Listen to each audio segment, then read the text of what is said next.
आम्ही आत्ता या मंदिरापाशी पोचलेलो आहे. सोनीपतच्या पुढं 2 किलोमीटरवरती हे मंदिर आहे. हनुमानजीचं मंदिर आहे. राधाकृष्ण आहेत.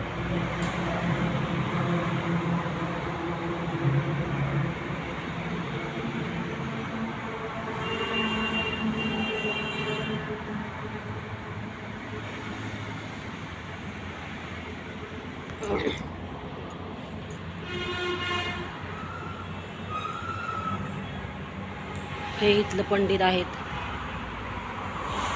हे कोणतं गाव काका?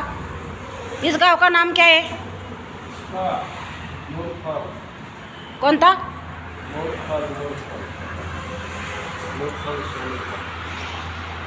ठीक आहे, धन्यवाद.